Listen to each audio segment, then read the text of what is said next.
So, hello, good evening. I'm Vimal Chunni and you are watching Bihar View. And right now I'm in Patna and we are going to talk about general election 2024 2024 2024 के आम चुनाव की चर्चा ही नहीं, उस पर कार्य पूरे भारत में स्टार्ट है। तो कार्य स्टार्ट है तो बीजेपी के लिए या कांग्रेस के लिए या बाकी दलों के लिए सबसे मुख्य राज्य कौन कौन है? सबसे मुख्य राज्य जो है वो उत्तर प्रदेश है, क्योंकि उत्तर प्रदेश से 80 सीटें आती हैं। तो वहाँ योगी आदित्यनाथ अपना मोर्चा संभाल रखा है वहाँ, और बनारस की लोकसभा सीट से नरेंद्र मोदी जीतते हैं, इसलिए उत्तर प्रदेश में बीजेपी पूरी तैयारी में है। बीजेपी के लिए उत्तर प्रदेश थोड़ा आसान इसलिए लगता है क्योंकि मुश्किल है समाजवादी और कांग्रेस का एक साथ जाना, और समाजवादी के पास जो वोट्स हैं वहां Muslims plus Yadavs plus others, but UP में पसमानदा मुसलमानों का वोट भी बीजेपी को गया था पिछली बार, हो सकता है इस बार भी जाए। हाँ, परसेंटेज कम है, नाम मात्र ही है, लेकिन है। और जो पूरा बीजेपी जो यूपी में खेल खेलती है वो अलग ढंग का खेल है उसका। उसके बाद है दूसरे नंबर पे महाराष्ट्र। महाराष्ट्र में इस वक्त बीजेपी और शिंदे शिवसेना और एनसीपी के जो अजित पवार है उसकी एक टीम रहेगी, और कांग्रेस एनसीपी और उद्धव ठाकरे शिवसेना की एक टीम रहेगी। उसके बाद आता है वेस्ट बंगाल। वेस्ट बंगाल में Mamata Banerjee versus Congress versus BJP versus left होगा। सो हम लोग आज जो बात करेंगे उसके बाद आता है तमिलनाडु और बिहार की बारी। बिहार जहां 40 सीटें हैं और तमिलनाडु जहां 39 सीटें हैं। सो ये मुख्य राज्य हैं जिसपे नजरें सभी पार्टियों की हैं। लेकिन इन चारों राज्यों में महाराष्ट्र में कांग्रेस ठीक ठाक है, मतलब लाएगी सीट कुछ एनसीपी के साथ मिलकर, और उद्धव शिवसेना के साथ मिलकर कुछ सीटें उसकी आएंगी। सो वहां पे सीधी सीधी तो टक्कर नहीं है, लेकिन हाँ एक ग्रुप वाइज दो ग्रुप में बटा हुआ नजर आता है, ए टीम और बी टीम। ए टीम मान लीजिए बीजेपी की है, तो बी टीम मान लीजिए कांग्रेस एनसीपी की, मतलब शरद पवार उद्धव ठाकरे और कांग्रेस। तो वहां पे सीधा सीधी मुकाबला होगा दो खेमे में। वेस्ट बंगाल में जहां टीएमसी होगी, बीजेपी होगी, कांग्रेस होगी और लेफ्ट होगा, 4 सीटें होंगी। मतलब तीसरे नंबर पे वेस्ट बंगाल आता है, चौथे पे बिहार आता है। बिहार में भी क्लियर है, इसलिए क्लियर है कि कांग्रेस ने यहां आरजेडी को अपना एक टीम मान रखा है। अब आरजेडी उसको कितनी सीटें देती है यहाँ, या कांग्रेस अभी तक का जो ये है जो ट्रेंड है कि कांग्रेस ने आरजेडी के साथ ही चुनाव मिलकर लड़ा है, और इस वक्त राहुल गांधी और कांग्रेस फुल फॉर्म में है। कर्नाटका जीतने के बाद या राहुल गांधी के पैदल चलने के बाद, प्रियंका गांधी की एंट्री के बाद, तो देखते हैं कि इस बार कांग्रेस बिहार में कैसे चुनाव लड़ती है। उसके बाद आता है नंबर तमिलनाडु का। तमिलनाडु के लिए बीजेपी जो है पूरे जोर शोर से लगी हुई है। उसने इस बार पहली बार विधानसभा में 4 से 5 सीटें या ज़्यादा सीटें भी शायद रही होंगी, मुझे नंबर्स नहीं मालूम है, लेकिन बीजेपी ने अपनी मौजूदगी जो है वो तमिलनाडु में दिखा दी। और इस बार तमिलनाडु में बीजेपी जरूर खाता खोलेगी और अच्छा खाता खोलेगी, क्योंकि जो पुराने 2 दिग्गज थे वो नहीं है अब। सो उसके बाद बाकी स्टेट्स का नंबर आता है, चाहे आंध्रा हो, तेलंगाना हो, दिल्ली हो, पंजाब हो, या बाकी स्टेट्स में बीजेपी। उसके बाद अपना मध्य प्रदेश, राजस्थान में बीजेपी और कांग्रेस सीधी सीधी है, आमने सामने। लेकिन जो अभी 4-5 दिनों से जो बिहार में चल रहा है, नीतीश कुमार जब बीजेपी से अलग होके महागठबंधन में गए और ये एक जो विपक्ष की जो एक पूरी टीम जो बन रही है बीजेपी के खिलाफ एक ए टीम बन रही है कि भाई हर सीट पे एक ही कैंडिडेट होगा विपक्ष का, तो मुझे नहीं लगता कि वो फार्मूला काम करेगा सब जगह। मुझे नहीं लगता कि या तो कांग्रेस वेस्ट बंगाल टीएमसी के लिए छोड़ दे, तब तो ये हो सकता है। जैसे उसने बिहार में आरजेडी को मान लिया है कि वो आरजेडी के अंडर में ही कांग्रेस यहाँ काम करती है। एक तरीके से देखा जाए तो कांग्रेस का अपना वजूद है जरूर, मगर जब वो आरजेडी जितनी सीटें देती है उतनी सीटों पर ही वो लड़ने का प्रयास करती है। हालांकि एक सीट इस माहौल में भी एक सीट कांग्रेस के पास ही है, आरजेडी के पास तो एक भी सीट नहीं है। सो ये है एक फार्मूला। सो जो अभी जो 2-3 दिन पहले जो घटना घटी यहाँ पे लाठीचार्ज जो पटना में हुआ और बीजेपी के एक जहानाबाद के जो जिला अध्यक्ष थे विजय सिंह जी की डेथ हो गई, तो ये बहुत बड़ी घटना है। ये इसलिए बहुत बड़ी घटना है क्योंकि जो लाठी चार्ज का जो सिलसिला है, जैसे प्रशांत किशोर जो हैं, जो चुनावी रणनीति बनाते हैं अलग अलग पार्टियों के लिए, इस बार पैदल चल रहे हैं। उनका ये मानना है कि बिहार में लाठी चार्ज होना एक तरह का कि सरकार की आदत हो गई है शायद। इस बार जैसे जिस तरह से लाठी चार्ज हुआ, भले ही ये बहाना बनाया जा रहा हो या ये सरकार की तरफ से ये कहा जा रहा हो कि लाल मिर्ची का पाउडर लेकर आए थे वो, और मामला जो है वो अदालत तक भी पहुंच गया है, लेकिन इसमें भी अगर आप देखेंगे तो रंग रूप जो है उसी तरह का रंग रूप होने वाला है। हालांकि उस सीमा तक नहीं पहुंचा है जिस सीमा तक शिवसेना और एनसीपी की जो अग्री सरकार थी और महाराष्ट्र में, तब बीजेपी के लिए वहाँ बना हुआ था माहौल। महाराष्ट्र में जब सुशांत सिंह के डेथ के बाद का जो रूपरेखा थी और जो तनाव देखने को मिलता था महाराष्ट्र में, क्या वो तनाव बिहार में भी देखने को मिलेगा? नहीं। ये एक चीज आपको मैं सबसे बड़ी बात जो मैं समझता हूँ, देखिए हर भारत में हर दूसरा आदमी पॉलिटिकल नज़रिया रखता है। मैंने पिछली बार भी बताया था, इस बार भी बता रहा हूँ, हर आदमी के पास अपना एक व्यू पॉइंट है कि 2024 में कौन सी पार्टी जीतेगी। वो जिस पार्टी को सपोर्ट करता है उसको लगता है कि इस बार वही पार्टी जीतेगी। उसको लगता है अगर वो मोदी विरोधी है तो लगता है उसको कि मोदी नहीं आएंगे। जो मोदी के सपोर्टर हैं वो श्योर हैं कि मोदी आएंगे। तो लेकिन ये जो इसमें एक सबसे बड़ी बात मैं आपको जो बता रहा हूँ कि इस वक्त 2019 की तरह ही इस वक्त भी, मैं पिछली बार भी बताया था आपको कि नरेंद्र मोदी के विरोध में या नरेंद्र मोदी के पक्ष में ही वोटिंग्स होगी। ये तो विपक्ष ने भी साबित कर दिया, क्योंकि विपक्ष भी इकट्ठा हो रहा है तो इसलिए इकट्ठा हो रहा है कि वो मोदी को हराना चाहते हैं, ना कि खुद जीतना चाहते हैं। सो ये एक जो फिगर है ये तो क्लियर कट है। तो वोटर्स भी हैं वो भी क्लियर कट है कि जो मोदी के सपोर्टर्स हैं वो सपोर्टर्स हैं।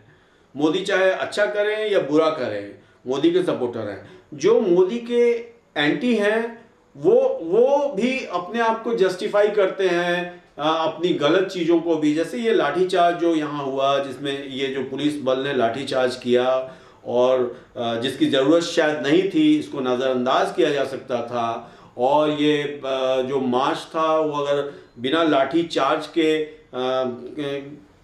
सफल हो जाता तो वो ज़्यादा असफल होता, क्योंकि उसकी चर्चा नहीं होती। लेकिन चूंकि लाठीचार्ज होने के बाद एक बीजेपी के एक कार्यकर्ता कहिए, बीजेपी के एक जिला अध्यक्ष कहिए, बीजेपी के एक सैनिक कहिए, बीजेपी का एक सिपाही कहिए जिसकी डेथ हो गई, तो डेथ तो अलग चीज़ है। इसके अलावा भी जो लाठीचार्ज के दृश्य आए, जो फोटोग्राफ्स आए, वो उसने इस मार्च को सफल बना दिया एक तरीके से, क्योंकि चर्चा मार्च के बाद भी अभी तक हो रही है और आगे कई दिनों तक होगी, क्योंकि एक जांच कमेटी भी आ गई है जो अपनी रिपोर्ट सौंपेगी बीजेपी को कि क्या क्या हुआ वहाँ यहाँ और क्या क्या कमी थी।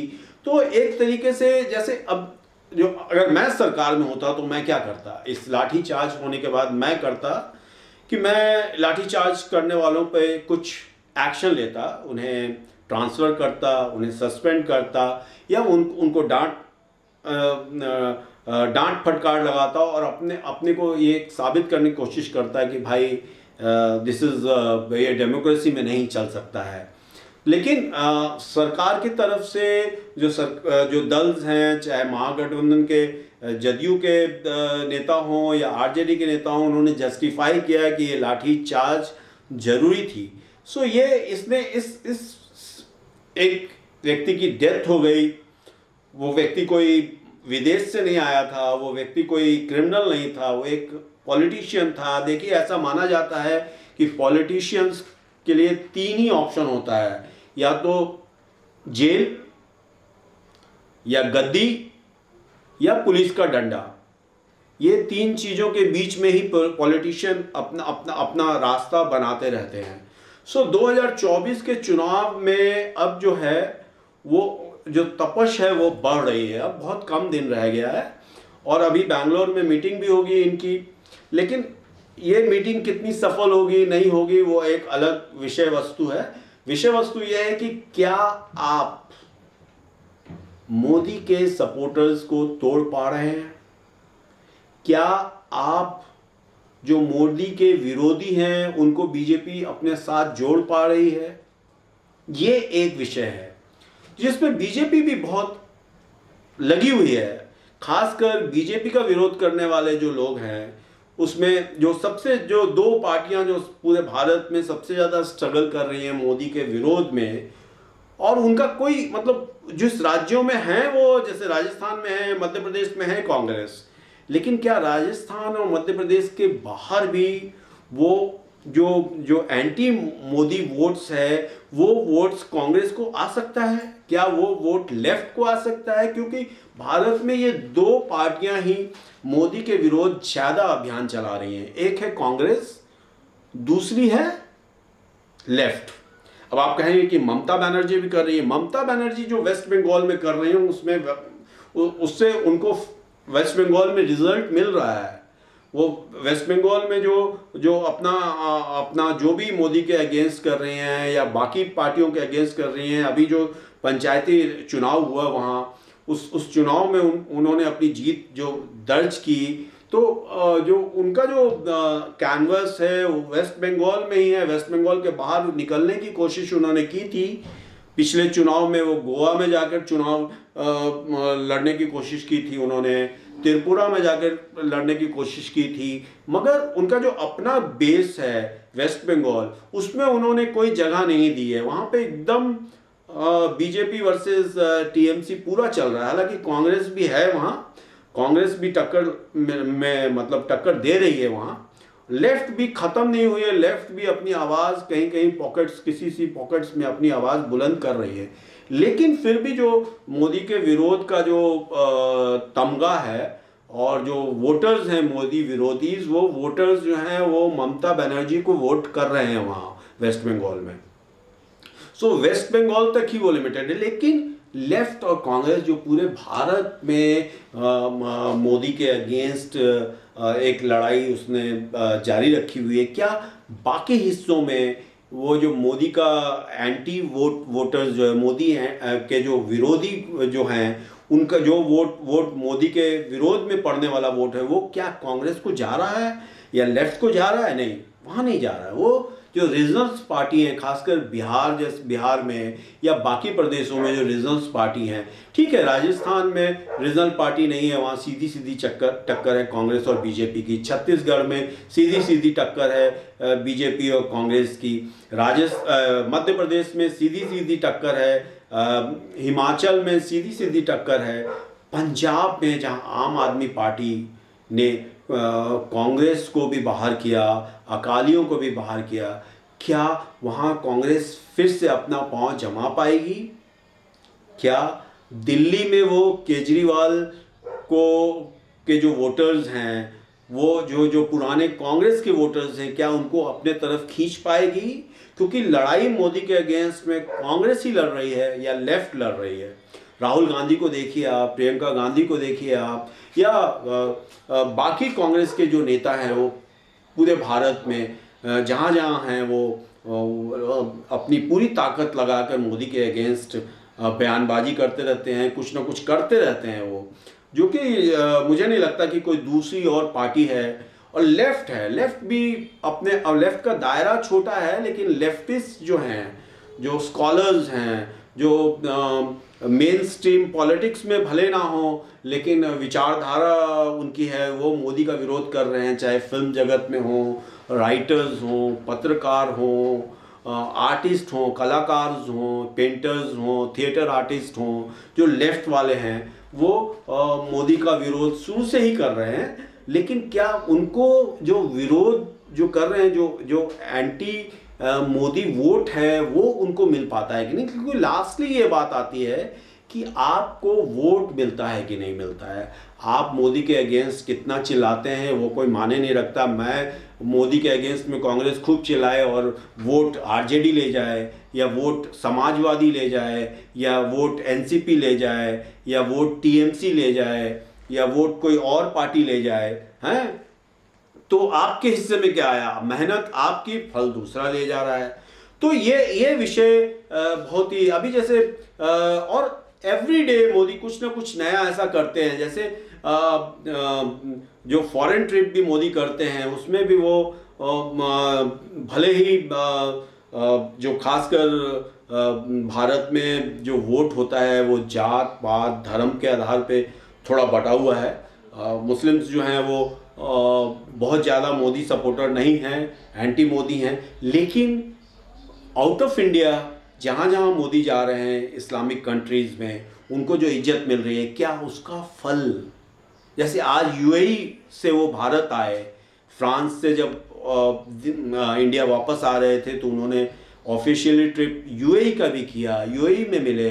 तो क्या ये जो इस्लामिक कंट्रीज़ में उनको जो रिस्पेक्ट मिल रहा है, जो इज्जत मिल रही है, या जो उनको वहाँ की कंट्रीज़ का जो हाईएस्ट नागरिक अवार्ड है वो दिया जा रहा है, तो क्या वो चूँकि इस्लामिक कंट्रीज़ में जो रिस्पेक्ट मिल रही है, क्या वो भारत में मुसलमानों का वोट चेंज कर पाएंगे?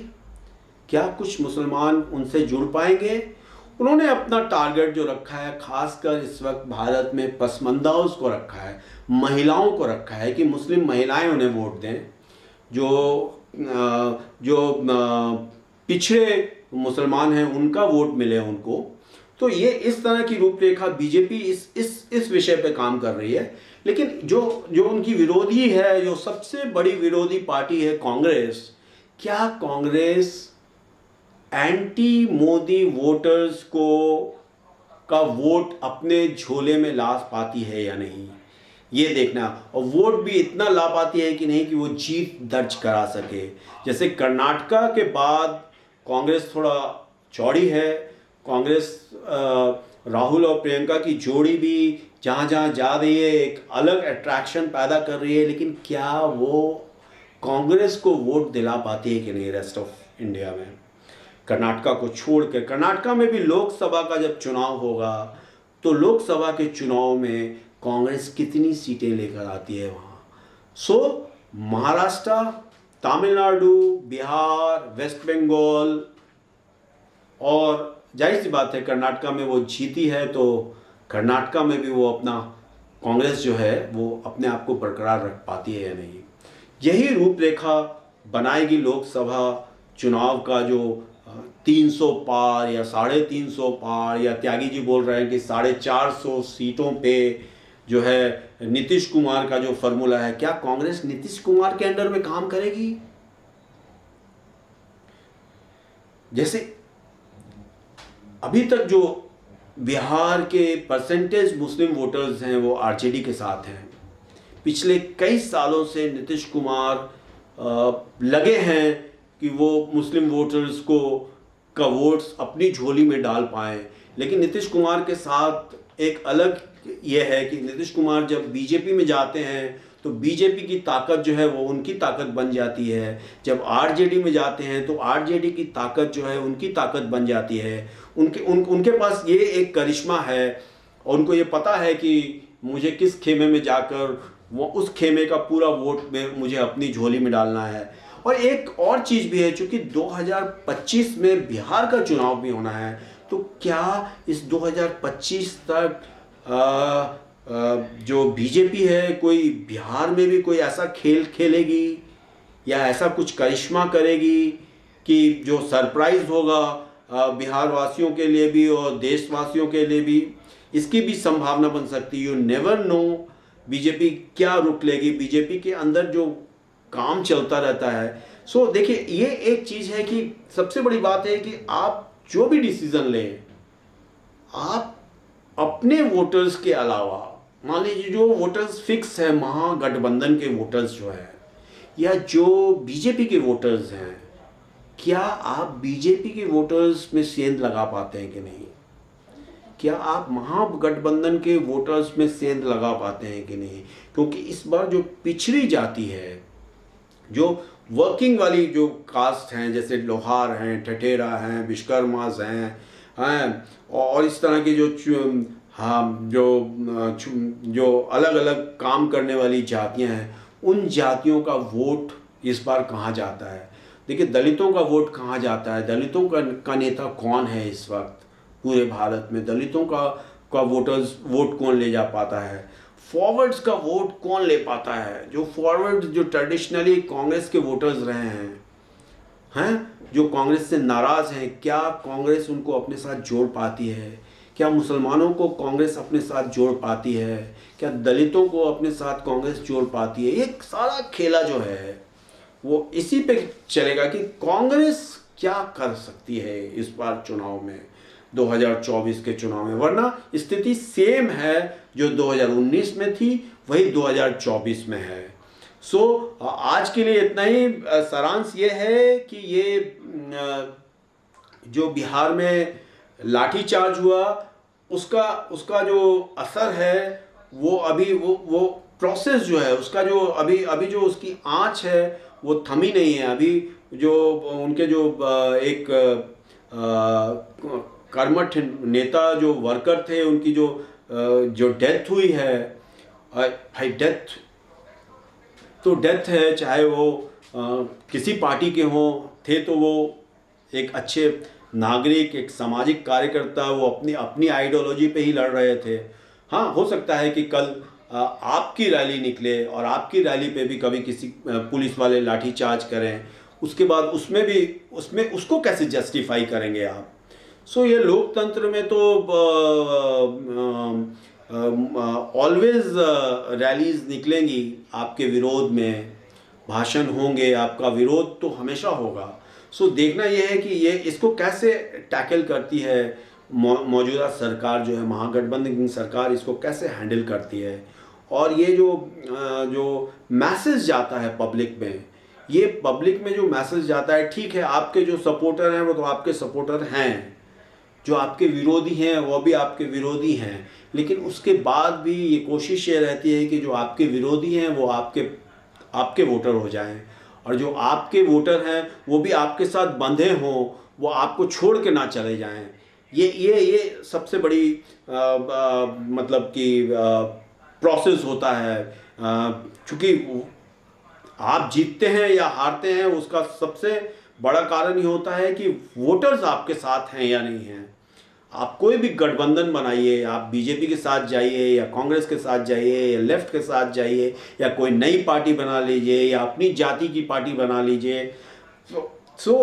टोटल नंबर्स ये है कि जो वोटर्स हैं वो आपको इतना वोट देते हैं कि नहीं कि आप जीत कर विधानसभा पहुंच सकें, लोकसभा पहुंच सकें। आज के लिए इतना ही। आप देख रहे हैं बिहार व्यू, मैं हूं विमल चुन्नी और 2024 के चुनाव पे चर्चा जारी रहेगी। फिर मिलते हैं आपसे मंडे को। Thank you very much.